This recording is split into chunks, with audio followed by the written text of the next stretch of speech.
Hey guys, today's video is going to be pretty casual. There's been a lot of coverage for EU5 in the last couple of weeks, obviously since we got early access, myself included. And there's been a lot of discourse, especially, in the comments of the videos and as well as community posts and such like that. And I wanted to kind of weigh in on my opinion on a lot of the feedback that's been heard. I give you my personal feedback, which I did in the video. I'll have it linked in the description, but I can definitely elaborate more on my opinions, and I'm happy to do it in this video.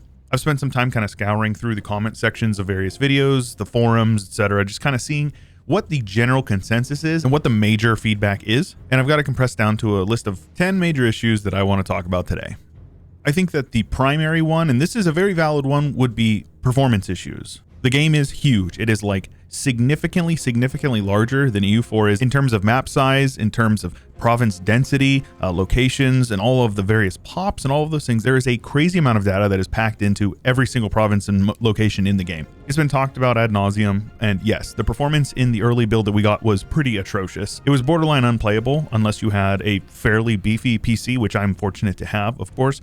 But there were some people in there that were playing on laptops or various other low-end hardware, and they definitely were complaining about it. I do suspect that there was some buggy stuff going on rather than just lacking optimization, because I turned down my render resolution by 20% and it increased my performance by like 60 to 70%. So I do think that that is something that we'll see improved in time, of course. For those who aren't familiar with game development, optimization is generally the very last thing that is done, because basically you can't optimize a system unless it's already implemented, if that makes sense. And so in order to optimize the game, they have to first put in all of the code that needs to be optimized. Then they can revise it and make sure that everything is kind of up to snuff and is going to perform the way that they want it to. Of course, there are best practices that they can use when implementing such systems and, things to avoid that sort of overhead over time. But basically every single thing, every single calculation that is added to this game has a certain amount of performance overhead. Every single location has a crazy amount of data packed right into it, and every month or every day or every hour sometimes, it needs to be calculated in some way, shape, or form. The way that the pops are rolled into groups, with religion and culture being the two major things that basically create that pop group, really helps optimize the performance, in my opinion, compared to something like Victoria, where pops are essentially individual people. More so in EU5, they are a number, which is associated with various cultural and religious things, which I think is great because it gives you the illusion of there are people on this map that need to be handled, but at the same time, there's not more information given to you that is really relevant, because in my opinion, Victoria, they have way too much information that is not relevant to the game. So in my opinion, performance, while an issue, is going to be better than you expect. Considering the amount of data that is in these locations and stuff, I'm actually surprised that it runs at all, let alone runs okay.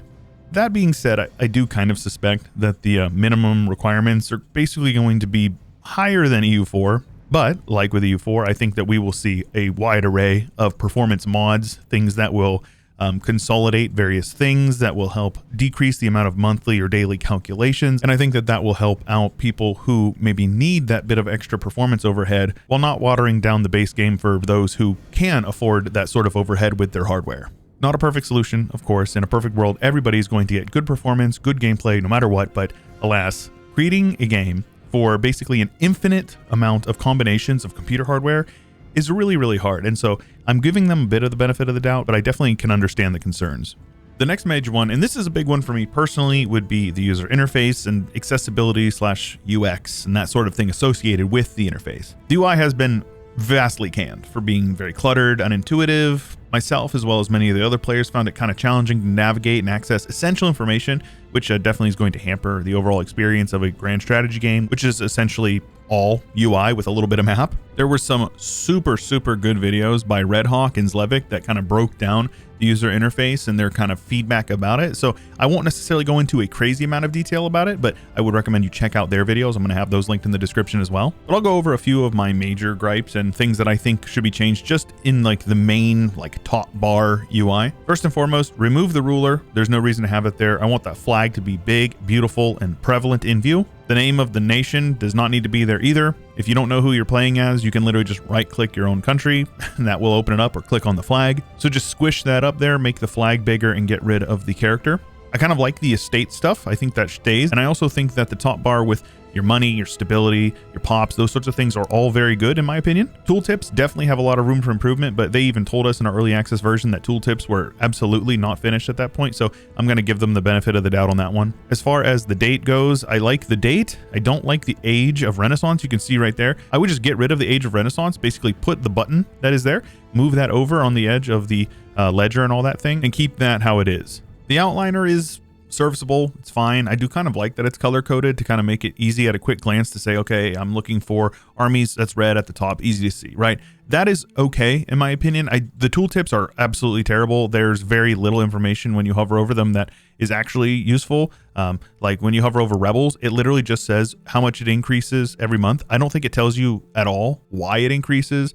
What affects the number that it increases by. So those sorts of things, again, tooltips to be determined if they're going to be up to snuff to what we kind of would expect from a game like EU4. And I mentioned this in my previous video and I got a lot of people in the comments who had agreed with me. I do not like at all the way that they set up the maps. I think that it was changed for no reason. Right now the maps are in the bottom of the map where your selected map is kind of shown up right there. You can see political is highlighted in this image, and it doesn't look good in my opinion. I think that it should be moved back over to the corner. There needs to be a mini map in my opinion, even if it's a collapsible mini map, because I know that it's one of those things some people use and some people don't use. I personally think it's very useful, primarily in the late game when, you know, the sun never sets on your empire.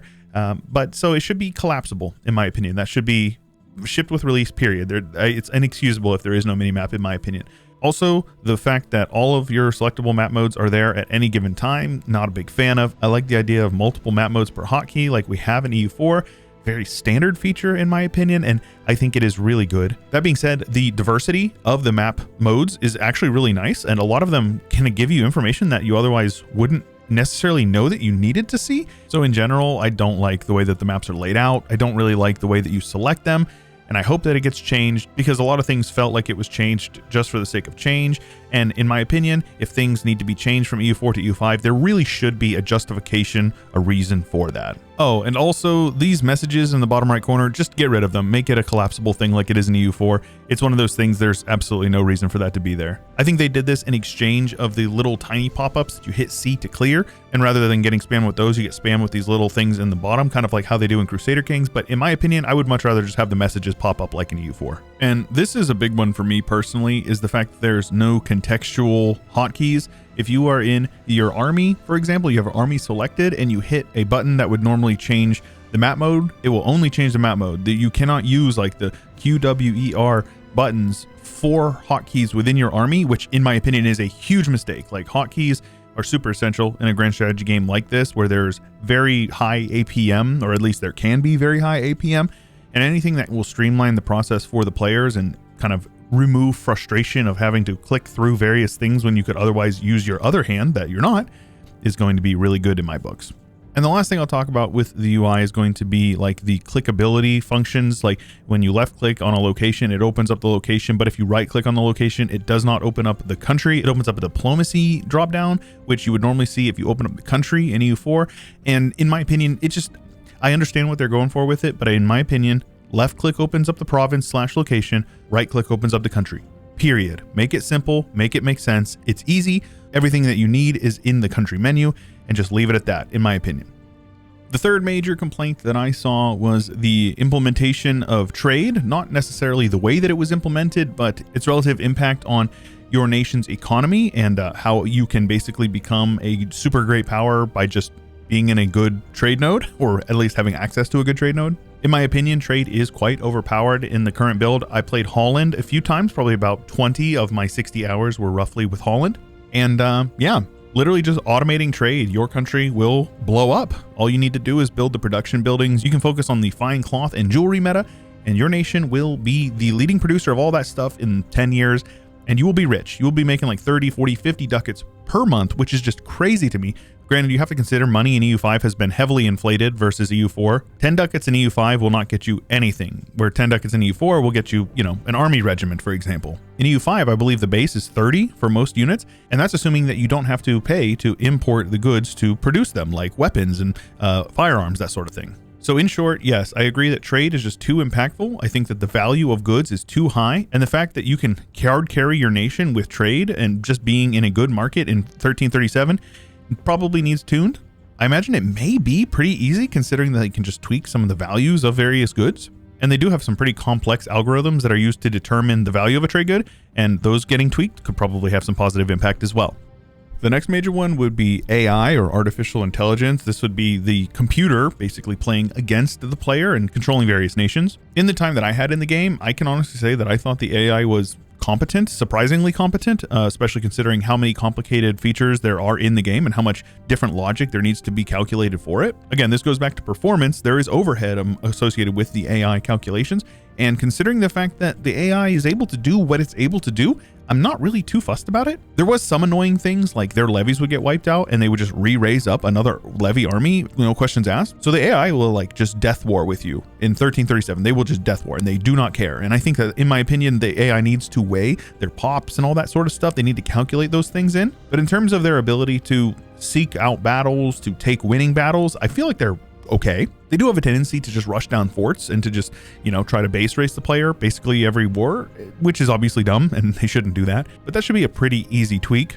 So between those two things, those were the only real complaints that I had. Aside from that, I thought that the AI was surprisingly competent, but I don't know. But I'd be curious what other people saw as well.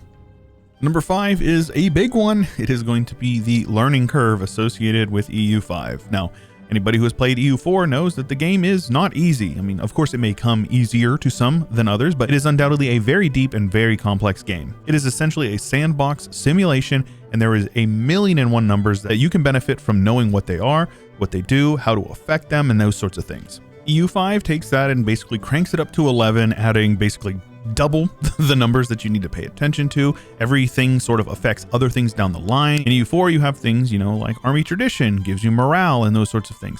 But in this game, it seems like one thing affects two things and those things affect two more things. And there's just this giant spider web of effects that you need to understand how they affect each other. Of course, that added complexity appeals to some, and it definitely does not appeal to many. The duality of players is literally like, I want complex or I hate complex, and there's really no in between. Fortunately, I do think that the automation tools that are in the game, even in our early access build, are super robust, and I think that that will really lower the barrier of entry to these sort of people who want a more streamlined experience. While I think those concerns of the game being overcomplicated are super valid, I think that the automation system basically negates those concerns. And this is coming from somebody who likes the nitty-gritty stuff. I like to get down and dirty in the numbers of EU4 and figure out how to optimize things. I don't necessarily go as far as optimizing the fun out of it, like some people like to do, but you can do that in EU5. For sure, you can do that. If you don't want to automate everything, you don't have to. You can automate, say, specific versions of things. Like if you want to focus on one market, you can focus on one market and then automate the rest of your markets. Those sorts of things are totally doable. This way you can sort of minimize the scope of what you're looking at, focus in on one specific thing, and then take the time to learn it. And once you learn how to do it, you can micro it if you want to, or you don't have to. You can micromanage certain parts of various systems, or you can not. It's really up to you. For those who insist on micromanaging everything, they can do that. For those who don't have to. And I think that the ability to give the player that sort of control is really cool. And I don't think I've ever really seen something quite like this in a strategy game before. So I think that they're trying to appeal to the broadest audience possible while also keeping this sort of old guard like you and me enticed and ready to really dig in if we want to. And in my opinion, they're doing a really good job of that. So I can understand why people are concerned about the difficulty, but I promise you it is not as scary as it may seem at first glance. Now, number 6 is going to be pacing, specifically early game pacing. Now, Paradox was really cool about the early access. They basically said, show whatever you want. They just didn't want us to show anything past the first age, up until the age of discovery starts, I believe. And so due to that, all of the content that you guys would have seen publicly on YouTube was for early game stuff. Of course, the pacing is different. It's very different from a game like EU4, where if you want to, you can generally conquer as much as you want in the first, 10, 15, 20 years. There are achievements like Mehmet's ambition to basically form the Roman Empire as the Turks in 50 years, or the true era of Timur, where you conquer all of India in 150 years. Those sorts of things exist in EU4 because it is possible. In EU5, it is not as possible, in my opinion, with an asterisk. It is certainly possible for certain people. I had mentioned that I thought that conquering was quite hard in what I was doing, and I got some comments saying, oh, that's not true. I saw somebody conquered this and that in like 17 minutes. And yeah, sure, that is possible depending on who you are. I said that in my video as well, that if you're playing in the HRA, you are not allowed to no CB people. You have to get a CB. And oftentimes the only way to get a CB in the early game is to either get lucky and have the AI do something that allows you to get a CB on them, or use your parliament to get one, both of which take time and or a lot of RNG. In my opinion, it is not that great, but at the same time, it allows you to focus on internal growth. So I think it's going to be a divisive thing, because a game like EU4, people don't really play past the age of absolutism. And if you're kind of delaying the quote unquote fun, the map painting part of EU5 by, 100+ years until regular armies are really widespread and stuff like that, I do think it may rub some players the wrong way. But in my genuine opinion, I think it is a nice change. People who played Europa games before EU4 will tell you it was a lot harder to expand. EU4 was when the kind of map painting blobbing really became widespread.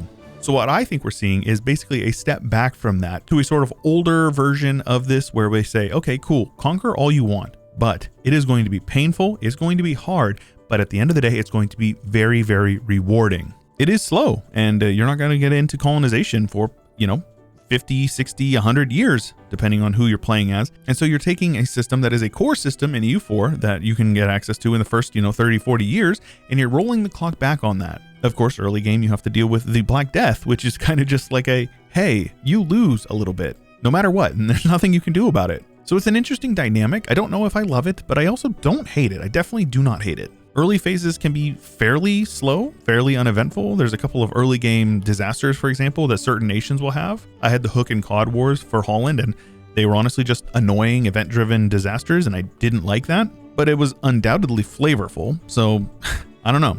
The situations in the early game, like the 100 Years' War, are pretty cool, in my opinion. I think that situations are going to be one of the major content things in the game. So I'm cautiously optimistic about the kind of pacing of the early game, but I don't necessarily think it's going to hit with everybody. I also do not think we're going to see bookmarks. I think you're going to start in 1337 and that is it. But I'm sure you guys already know it. I already know it. There will be a 1444 mod. It's going to happen, period. So we'll just have to wait it out and see how things go with that. Number 7, I want to specifically break down the expansion and blobbing like I had mentioned in point 6. As I mentioned, it is slower to expand, period. Like, people may think that you can still blob out like you can in EU4, and I just do not think it's possible in the same version. Sure, you can unite Ireland in 15, 20 years and form the Kingdom of Ireland, but it's Ireland. It's literally just Ireland. They're tribal. They get a free CB on basically anybody they want to, kind of like hordes in EU4, and it just doesn't translate to this like widespread thing that you see in the game.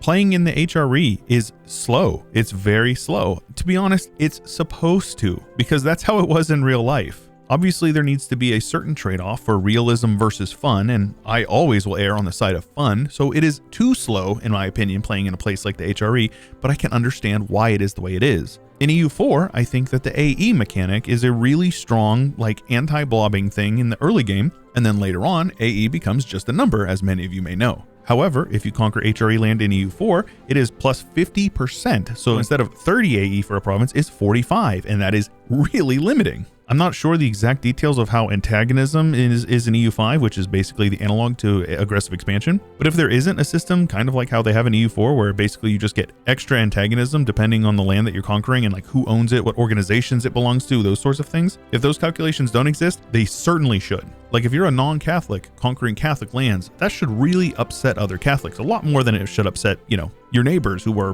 pagans or whatever. Also, the use of parliament to gain CBs is lame, in my opinion. The fact that every nation has a parliament is lame, in my opinion. But I also think that there does need to be a system to allow you to get CBs that is a little slower than EU4. Obviously in EU4, I think the major primary driver for blobbing is mission trees, which we're going to talk about that in point 8. But the fact that you cannot fabricate claims in the HRE is weird. It's a weird choice, in my opinion. You can fabricate claims as other nations, just not in the HRE. So admittedly, I might not have the best experience to speak of where, being able to conquer land, because I played about 20 hours as Milan, and again, they're in the HRE. So again, same sort of complaints applied that would be for Holland when I played my other games. So I just kind of reject the notion that blobbing is too easy that a lot of people have voiced. I think that it depends on who you're playing as. If you're playing as the Turks, yeah, blobbing is easy because they literally have a mechanic that enables them to blob more easier. Like it's literally built into the Rise of the Turks situation. But yeah, that's my take on that. Now we're going to talk about the elephant in the room, or at least one of them, which would be content. As I stated and many other content creators stated, there is a surprisingly large amount of content in EU5. I think that a lot of people equate mission trees to content, and I think that is just like a very simple way of looking at it. Yes, there is a lot of content in EU5. No, there is not a lot of mission tree content in EU5. Things like flavor events, situations, national organizations, those things are really, really cool, really deep in some regards, and add a crazy amount of content. The religions with the international organizations that they utilize are really cool, and some of them are so fleshed out, like the Buddhist ones that they just showed off in the Tinto talk like 2 weeks ago. So cool, and I'm a huge fan. The Catholic papacy is really cool, and there's actually like multiple tabs of things you can look through. It's more in-depth and more detailed than EU4's Catholic mechanic. So I think that the idea of flavor equaling mission trees needs to be dispelled. National ideas have been swapped out for national advances, and as cool as that is, I really don't like it. I can't decide whether or not it's just like me being like an old man yelling at clouds, but I want national ideas. I want nations to feel different just for playing them, not because you research different technologies that other people are just not allowed to because you happen to be a certain nation. I don't know. Like I said, I could just be bitter about that. I'm willing to give it a chance, but it needs to be more visible. As it was in the build that we saw, you can only see the unique advances for a nation in like the lobby when you select a nation. And you can go back to this lobby at any time. I don't know if you can do it in Iron Man, but you can do it in a non-Iron Man game at any time. So you can click through nations and see what their unique advances are, but they're just listed out, and I don't think it's very concise. There should be a slot in a countries menu where you can literally hover over them and see what their unique advances are, just like you can with national ideas in EU4. It's a small thing, but in my opinion, it's a huge quality of life thing that should be there. And mission trees, it's one of those things, man. It's one of those things. The Europa Universalis YouTube channel put out a poll and said, do you want mission trees in EU5? And it was like 9 to 1, 10 to 1. Yes, of course we want mission trees. And this is like one of those things. It's like, how did people know that EU4 didn't used to have mission trees? Like they were added years after the game released. And there are many people, myself included, who thought the system before mission trees was actually probably fine. I think the reason why a lot of people like mission trees, and I don't think that this is, a bad thing, is that a lot of people like guidance. They don't necessarily like being railroaded, but they like having something that is pushing them in a certain direction. That way they can lean really hard into that and sometimes, take advantage of those bonuses. And then of course you have the things in EU4, the really cool situations where you can say, play Brandenburg, form Prussia, and then you can, if you want, form France. And since France isn't an in-game tag, you can switch over and form Germany, and you can get a bunch of mission trees. Before you're an in-game tag, you can swap and form Sardinia Piedmont and get some permanent admin efficiency. Those sorts of things are really, really cool. And they're just not possible in EU5 right now. I think that is not going to go over well with players. I think that the game does have to ship with at least some form of mission trees. I've heard that they're going to go with a sort of imperator style, which for those who are not familiar is essentially like a small mission tree branch. You get one branch at a time, and those missions all need to be completed. You can get various rewards as you complete those specific missions, and then when you finish the whole branch, you get a bonus reward, and then you can move on to the next branch. That system is cool. I'm definitely going to give it a chance. I definitely think it could be an absolute banger if it works the way that I'm thinking it does. But yeah, we're just going to have to wait and watch that. There's not a whole lot of information that I have, but I'd be curious what you guys think about what I said here too.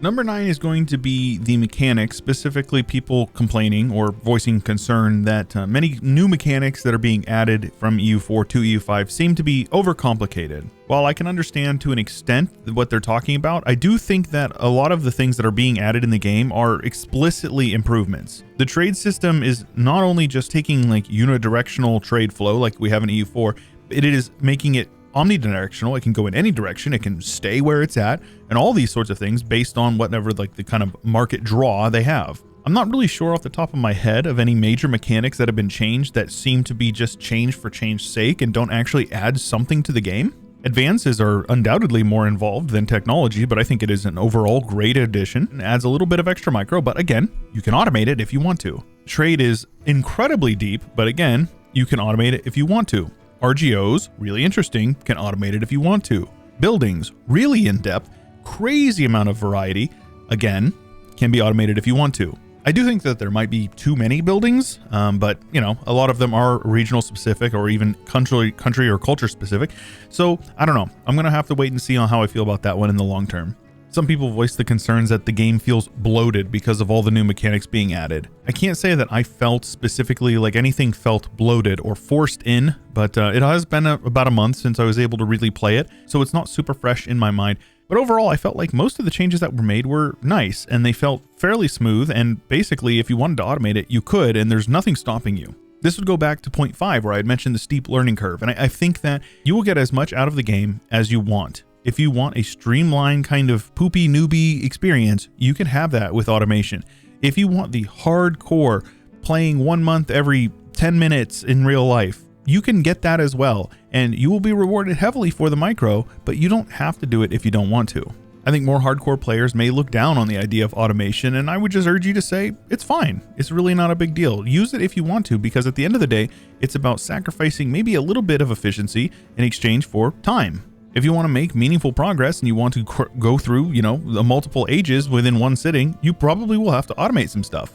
I think the automation system is really cool. I would say aside from the various content things like international organizations and situations, the automation is probably my favorite new addition to the game. In EU4, they had things like carpet sieging and all that stuff, but it was like trash and it was just kind of thrown in and it never really functioned. And if you do use it in the late game, it causes crazy lag. So it's clear that it was an afterthought. In EU5, these systems are core and integral to the gameplay experience. And I'm a big fan of that. And the final point will be the other major elephant in the room, and that would be the DLC policy practices of Paradox. It is news to absolutely nobody that Paradox is very notorious for having a lot of DLC for their games. Of course, some are hits and some are misses. That is inevitable. The game will release at a lower barrier to entry, say $40 or $50, cheaper than the $50, $60, $70 or $80 that you're seeing nowadays. And over time, the game will be sustained by consistent content updates, some with free patches, and also additional DLC content. When I was younger, this used to bother me a lot.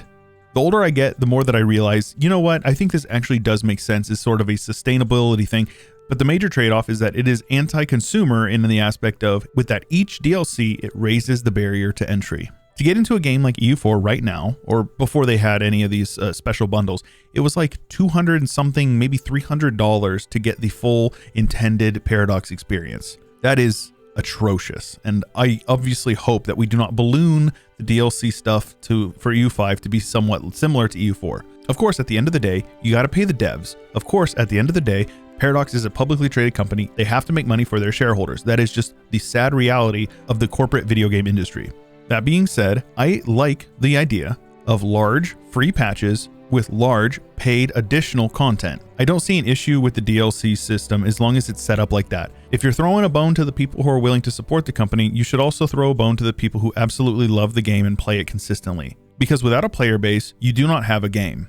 If they follow a similar setup to they have like in the last couple of years with EU4, where every, say, 6 months they release a small DLC with content and then a large DLC 6 months later alongside major mechanical changes, I think that that is cool. It's a good system. The pacing is nice. You're basically paying $40 per year to play a game that you were putting hundreds to thousands of hours into. And when you consider that there are people who play like $15 a month to play MMOs, like, come on, bro. I cannot be convinced that that is somehow worse. I understand that not everybody has money to spend on things like this, but from a strictly pragmatic money versus gameplay hours spent, the return on investment is so incredibly high for a Paradox game. And I know that I may be called a paid shill or something like that. I'm not getting paid to say this. And yes, I get DLC for free from Paradox, but I will tell you this. I would pay for it if they wanted me to. I have like 9,000 hours in EU4. Even if I bought every DLC 3 times, I would still be paying like 50 cents an hour that I play in that game. You go to an hour-and-a-half movie and spend $15. You get a coffee for $5. So yes, at the end of the day, if the content is good and there is free patches going alongside the DLC, I really think that that is a good way to maintain a player base, maintain the developing team, and possibly even grow it, while also giving the players content that they deserve. It's kind of a weird live service / static game hybrid. It's okay. It is obviously impossible to please everybody. Yes, we want content. Yes, we want it for free, but no, Paradox will never give you exclusively free content. It is impossible to expect that. With that being said, Paradox games are heavily moddable. It is baked in the cake of the Clausewitz engine, so you got to take the W when you can get it. If you want extra content but you don't want to pay for it, there is going to be thousands of mods to check out, and I heavily recommend that you do. Look, this is no hate on other games like Crusader Kings or Victoria, other Paradox titles, but this game is the one that I'm the most optimistic for release.